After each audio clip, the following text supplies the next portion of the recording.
नमस्कार दोस्तों, UP triple S C lectures online में आप सभी लोगों का स्वागत है। हमारी ईमेल आईडी है uptripplesclecturesonline@gmail.com। तो आप सभी लोगों की अगर कोई क्वेरीज हैं तो आप इस आईडी पे सीधे संपर्क कर सकते हैं या फिर आप सीधे कमेंट के माध्यम से हमसे जानकारी प्राप्त कर सकते हैं। आज के वीडियो में हम लोग बात करेंगे इलाहाबाद हाई कोर्ट की जो भी वैकेंसीज आई हुई हैं आरओ, एआरओ की और कंप्यूटर सहायक की। ठीक है, ये 3 वैकेंसी आई हैं। तो काफी लोग कह रहे हैं काफी कुछ पैटर्न बदल गया है, सब कुछ चेंज हो गया है। तो मैं इसी से रिलेटेड कुछ पॉइंट्स आपको बताऊंगा जो आपके लिए बहुत जरूरी हैं। तो वीडियो को ध्यान से देखिएगा और जो लोग नए हैं वो लोग चैनल को सब्सक्राइब करेंगे। तो आइए शुरू करते हैं। देखिए, सबसे पहला पॉइंट तो ये है कि ऑनलाइन रजिस्ट्रेशन इसके आपके 17 अगस्त 2021 से चल रहे हैं और लास्ट डेट इसका जो है 16 सितंबर 2021 है। ज्यादा दिन नहीं बचे हैं। तो जिन लोगों ने अभी तक फॉर्म अप्लाई नहीं किया है वो लोग ये वीडियो देखने के तुरंत बाद फॉर्म अप्लाई करेंगे। ठीक है, तो पहला पॉइंट आपका ये हो गया। दूसरी चीज मैं आपको बता दूं, इसको जो फीस है वो आरओ और एआरओ और कंप्यूटर सहायक तीनों की सेम ही है, कोई अंतर नहीं किसी चीज में। ठीक है, इवन एग्जाम पैटर्न में भी कोई अंतर नहीं है। मैं आपको पूरी डिटेल इसमें दूंगा वीडियो में। तो जो रिव्यू ऑफिसर की फीस है वो जनरल ओबीसी के लिए 800 है और असिस्टेंट रिव्यू ऑफिसर इसकी भी फीस 800 रुपए है जनरल ओबीसी के लिए। और SC ST के लिए आरओ की फीस 600 एंड एआरओ की जो फीस है आपकी SC ST के लिए वो भी 600 है। ठीक है, तो इतनी चीजें क्लियर हो गई। कंप्यूटर सहायक का देख लेते हैं। जो कंप्यूटर असिस्टेंट का एग्जामिनेशन फीस है जनरल ओबीसी का वो 800 रुपए है और SC ST का जो है 600 रुपए। ठीक है, ये जो कैटेगरी है SC ST ये सब उत्तर प्रदेश वाली जो है वही वैलिड होंगी। ठीक है, तो ये फीस की जानकारी आपको हो गई। नेक्स्ट हम लोग बात करते हैं, अगर आपका फॉर्म गलत हो जाता है तो आप क्या करेंगे। जो लोग अप्लाई कर चुके हैं, फॉर्म में कोई मिस्टेक है तो उसके लिए आप लोग क्या करेंगे। सबसे अच्छी बात यह है कि जो इलाहाबाद हाई कोर्ट है ये आपको मौका दे रहा है कि आप अपना फॉर्म करेक्शन कर लें, चाहे वो आरओ का हो या एआरओ का हो या फिर कंप्यूटर असिस्टेंट का हो। तो इसके लिए क्या करेगा आयोग, आपको 18 सितंबर से लेकर के 21 सितंबर तक, ठीक है, ये आपको समय देगा। ठीक है, ये 18 से 21 के बीच में आप अपना फॉर्म करेक्शन कर लें। अब वो चाहे एआरओ का हो या फिर आरओ का हो, ठीक है, या फिर आपका कंप्यूटर असिस्टेंट का हो, उसमें भी आपको 18 से 21 के बीच में फॉर्म को करेक्शन करने के लिए जो है समय दिया जाएगा। तो जिन लोगों का गलत हो गया है वो लोग ये डेट याद कर लेंगे, ध्यान दे लेंगे, इस बीच में अपना फॉर्म करेक्शन कर लेंगे। और जिनका गलत नहीं हुआ है, जिन लोगों ने भी फॉर्म भरा ही नहीं है, वो लोग ध्यान देकर भरेंगे। क्या जरूरत है भाई दोबारा जो है आपको करेक्शन करने की, थोड़ा सा समय दे करके और बिल्कुल केयरफुल होकर के आप लोग फॉर्म भरा कीजिए जिससे कोई दिक्कत ना आए, है ना। नेक्स्ट हम लोग बात करेंगे इसके एजुकेशनल क्वालिफिकेशन की। तो सभी की एजुकेशनल क्वालिफिकेशन सेम है, चाहे आरओ हो, चाहे एआरओ हो या फिर कंप्यूटर असिस्टेंट। ठीक है, वैकेंसीज में अंतर है वो मैं आपको बता दूंगा। जैसे यहाँ पे देखिए आरओ की वैकेंसी जो है आपकी 46 है। ठीक है, इसमें मांगा क्या है, आपके पास जो है ग्रेजुएशन होना चाहिए या फिर उसके इक्विवेलेंट डिग्री होनी चाहिए। इसके अलावा आपके पास डिप्लोमा या फिर डिग्री होनी चाहिए किसमें, कंप्यूटर साइंस में, या फिर आपके पास ओ लेवल होना चाहिए नीलेट द्वारा या फिर डुएक सोसाइटी द्वारा। इसके अलावा आपके पास या फिर CCC सर्टिफिकेट हो। ठीक है, और इसके अलावा और जो है साथ में आपको जो है 25 वर्ड पर मिनट के हिसाब से इंग्लिश टाइपिंग आनी चाहिए कंप्यूटर पे। ठीक है, यानी कि आरओ में आपको जो है ग्रेजुएशन होना मस्ट है और इसके अलावा आपके पास डिग्री या डिप्लोमा हो, कंप्यूटर साइंस में हो या फिर ओ लेवल हो या फिर CCC हो। ठीक है, और साथ ही साथ आपको जो है 25 वर्ड पर मिनट की इंग्लिश टाइपिंग आनी चाहिए। सेम आपका जो है असिस्टेंट रिव्यू ऑफिसर का है। इसमें वैकेंसीज आपकी 350 हैं और आपका सिंपल वही ग्रेजुएशन मांगा गया है। इसके अलावा डिग्री डिप्लोमा होना चाहिए कंप्यूटर साइंस में या फिर ओ लेवल सर्टिफिकेट CCC, और इसके अलावा आपको 25 वर्ड पर मिनट की टाइपिंग स्पीड आनी चाहिए इंग्लिश में कंप्यूटर पे। ठीक है, और कंप्यूटर असिस्टेंट की अगर हम बात करेंगे तो उसकी वैकेंसीज बहुत कम है। यहाँ पे आप देख सकते हैं 15 वैकेंसीज हैं और आपका इसमें सिंपल ग्रेजुएशन मांगा गया है। इसके अलावा आपको डिग्री या डिप्लोमा होना चाहिए कंप्यूटर साइंस में या फिर ओ लेवल का सर्टिफिकेट हो आपका नीलेट डुएक द्वारा, और या फिर आपके पास CCC का सर्टिफिकेट होना चाहिए। इसके अलावा आपको जो है 25 वर्ड पर मिनट जो है इंग्लिश टाइपिंग आनी चाहिए कंप्यूटर पे।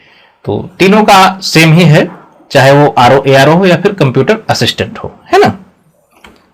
नेक्स्ट हम लोग बात करेंगे एज लिमिट की। तो सबसे ज्यादा एज लिमिट ये वैकेंसी देती है आपका 21 साल से जो है 35 साल तक होना चाहिए। ये बात कर रहे हैं रिव्यू ऑफिसर और असिस्टेंट रिव्यू ऑफिसर की। ठीक है, कहने का मतलब ये है कि 2 जुलाई 1986 के और 1 जुलाई 2000 के बीच में आपकी डेट ऑफ बर्थ होना चाहिए। इसके अलावा ये लोग जो है आपको जो है रिजर्वेशन में जो है एज रिलैक्सेशन भी देते हैं, 5 साल का रिलैक्सेशन है इसमें। अब चाहे वो SC ST हो या फिर आपका OBC हो या इसके अलावा जो है आपका फ्रीडम फाइटर हो, ठीक है, वो डिपेंड्स ऑफ फ्रीडम फाइटर, ठीक है। तो इसमें आपको 5 साल की छूट मिल जाएगी। सेम आपका जो है कंप्यूटर असिस्टेंट का है, यहाँ पे आप देख लीजिए कंप्यूटर असिस्टेंट दिया हुआ है, ठीक है। एज लिमिट इसमें आपकी जो है 18 साल से 35 साल है। RO में जो है आपका 21 से 35 था, इसमें 18 साल से 35 साल है, ठीक है। इसमें भी वही सेम दिया है, 2 जुलाई 1986 से 1 जुलाई 2003 तक, ठीक है। इसके बीच में आपका होना चाहिए। अब वहां पे 21 साल से मांगा हुआ था, 21 साल से 35 तक था, और यहाँ पे 18 साल से जो है आपकी भर्ती स्टार्ट हो जाएगी। 18 साल से 35 साल आपका होना चाहिए, ठीक है। और इसमें भी एज रिलैक्सेशन सेम देते हैं 5 साल का, चाहे वो SC हो या फिर ST हो या फिर OBC हो या फिर आपके जो है फ्रीडम फाइटर हो, ठीक है, डिपेंड्स ऑफ फ्रीडम फाइटर। तो एज आपको क्लियर हो गई।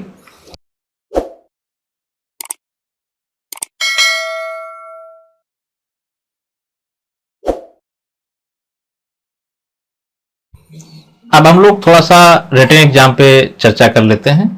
तो सभी का रिटन एग्जाम सेम ही है, चाहे वो RO का हो, ARO का हो या फिर कंप्यूटर सहायक का हो, ठीक है। तो सब लोग बता रहे थे थोड़ा सा पैटर्न चेंज हुआ है, तो मैं आपको बता दूं पैटर्न कुछ चेंज नहीं हुआ है। सिर्फ चेंज इतना हुआ है कि हर बार आपका ऑफलाइन एग्जाम होता था, इस बार आपका जो है ऑनलाइन एग्जाम होगा, यानी कि एक CBT मोड होगा, यानी कंप्यूटर बेस्ड टेस्ट होगा। इस बार आप लोगों को पता है कि एग्जाम जो है NTA जो है कंडक्ट करा रहा है, ठीक है, नेशनल टेस्टिंग एजेंसी, या फिर आप कह सकते हैं राष्ट्रीय परीक्षा एजेंसी। इसके बारे में आप सभी लोगों को पता ही होगा, बहुत ही फेयर तरीके से एग्जाम कराती है, फेमस है इसमें लिए, ठीक है। तो सब कुछ सेम है, कुछ अंतर नहीं है ना। सिलेबस आप यहाँ पे देखेंगे तो सारा सब कुछ सेम आपको मिलेगा। तो थोड़ा सा इस पे फोकस कर लेते हैं। जो आपको टोटल नंबर क्वेश्चन देखने को मिलेंगे, कितने क्वेश्चन मिलेंगे? 200 क्वेश्चन। कितने मिनिमम मार्क्स होना, मैक्सिमम मार्क्स होना चाहिए आपका? 200 नंबर, ठीक है। 200 क्वेश्चन और 200 नंबर। 3 घंटे का पेपर होगा, 180 मिनट का, और कोई नेगेटिव मार्किंग नहीं होगा, ठीक है। और इसमें कोई नो मिनिमम क्वालिफाइंग मार्क्स दे रखा है, कोई मिनिमम क्वालिफाइंग मार्क्स नहीं होगा, ठीक है। जो मेरिट जाएगी उस बेस पे आपको जो है क्वालिफाई कराया जाएगा। तो ये आपका पार्ट फर्स्ट की बात कर रहे थे हम लोग। अब पार्ट सेकंड में देख लेते हैं।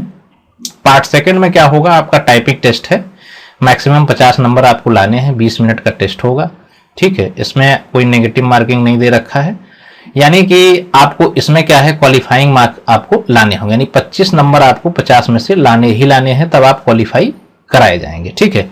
मिनिमम स्पीड कितनी मांगी है? 25 वर्ड पर minute in English typing on computer, ठीक है। तो आपको तो पता ही है, हर बार होता था टाइपिंग, इस बार भी टाइपिंग होना है, ठीक है।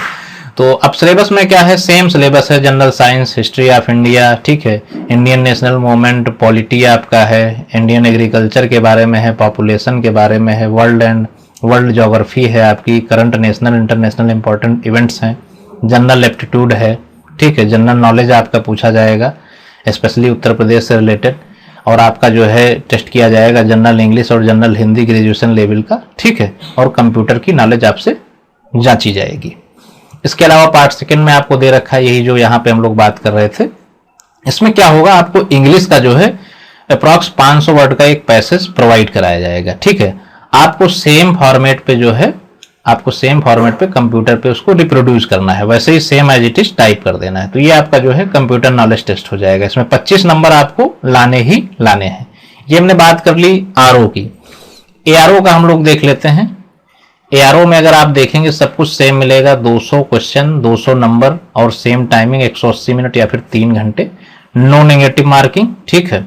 और आपका जो पार्ट सेकंड में होगा, आपका कंप्यूटर बेस्ड टाइपिंग का टेस्ट होगा, 50 नंबर का मैक्सिमम मार्क है और 20 मिनट का टेस्ट होगा, और आपको 25 नंबर इसमें लाने हैं, ठीक है।